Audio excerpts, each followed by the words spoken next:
took advantage of an unexpected good spell and headed to Oban for the early ferry to Mull. I booked in at the back of 6 and headed into the town for a look around. It was an enchanting scene. The smoke from the distillery buildings rose into the sharp, still autumn air.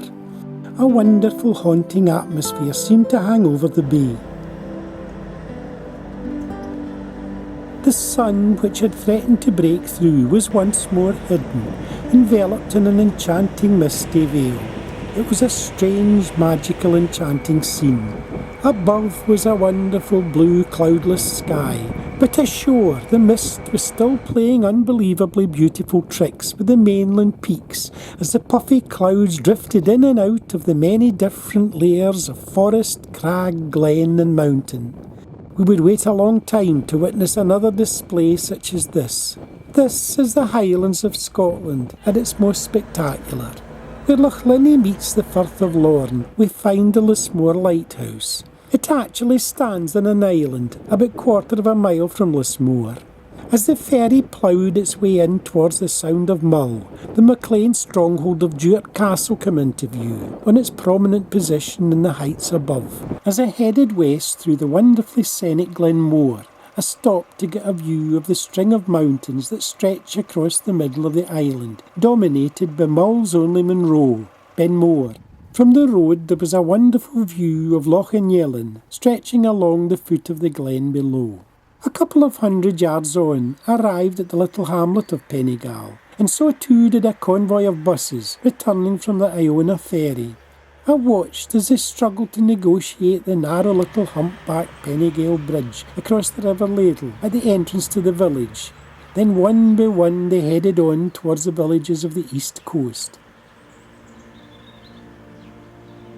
The old rubble single-track humpback bridge dates back to 1835, and the little straggling white cottage beyond is the old smithy. Bunessan is by far the largest village in this part of Mull. It started off as a small crofting community. The main village sits around the head of a sweeping sea loch which cuts into the Ross here, making it only 2 miles wide at this point. And away to the east, Benmore, the only Munro in the island, can easily be picked out shrouded in mist. About 5 miles further on, there's a turn off to the right to a little hamlet called Kintra. Fionnphort, the final village in the Ross of Mull, is generally the first stop to most visitors, who only make the trip to catch the ferry to Iona. Even older than the Abbey, though, is a relic from the Ice Age, an enormous granite boulder. The village is famous for the wonderful pink granite that is quarried here, and across the little sound we see Iona Abbey, quarried from that self-same stone.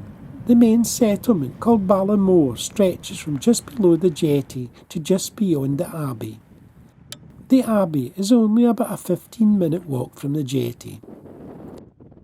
On the previous night, I'd booked a trip to Staffa, and just after noon, the little Staffa cruise ship eased from its berth at Iona and headed over towards Fionnphort to pick up the passengers. The island of Staffa is one of the smallest in the Inner Hebrides. It sits to the southwest of Ulva and has a sail of about 6 miles. And before long we were arriving at Staffa. The trip had been quite bracing to say the least, and it was almost impossible to get a steady enough view of the approach to the island. But the wind had now disappeared, and the little boat approached the entrance to Fingal's Cave. The island was made famous in the late 18th century after a visit by a prominent naturalist. This visit drew the natural beauty of the island to the general public. The pillars rose up high into the roof of the cave, and it was not unlike looking up into the roof of a cathedral. The cave is reached by a causeway of giant hexagonal stepping stones, and in places where it was particularly narrow, or where the going was more awkward than usual, a handrail was fixed to the side of the cliffs. After a couple of 100 yards, the path winds round to where we find the entrance to Fingal's Cave. The hexagonal columns of lava rise into the roof of the cave, reminiscent of a wonderful series of cathedral pipes. A narrow ledge of columns winds down into the darkness, attracting the exciting tourists as they drifted in and out of the arched cave mouth.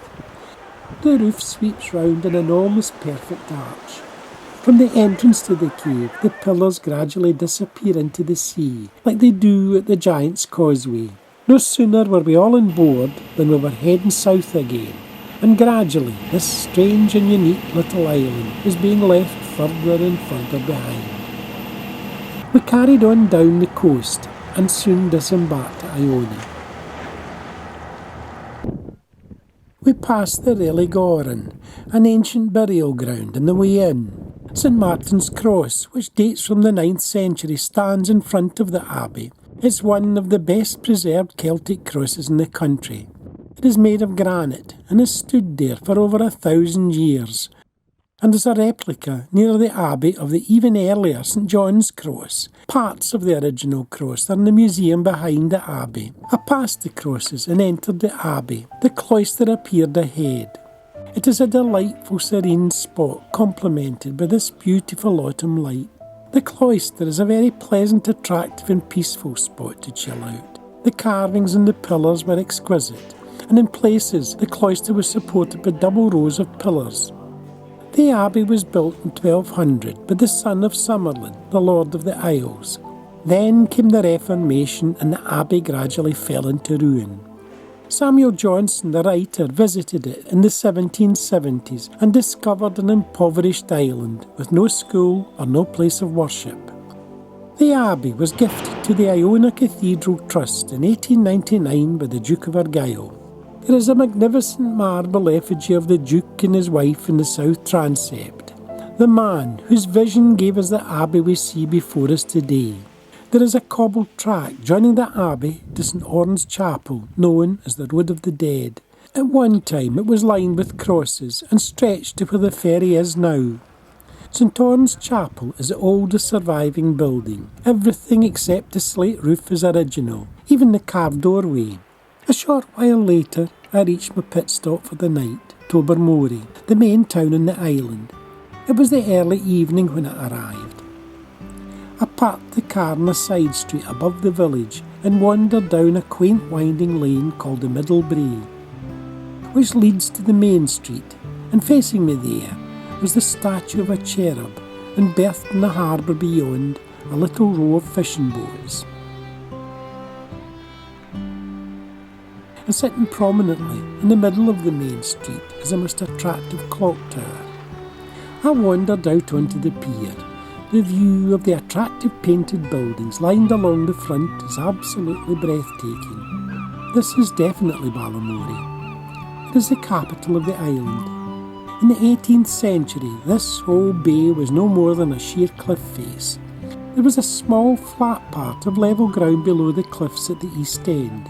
The remainder of the main street and harbour was reclaimed from the rock face and the sea by the British Fisheries Society, and the town of Tobermory was established by them in 1788 by the aid of Thomas Telford.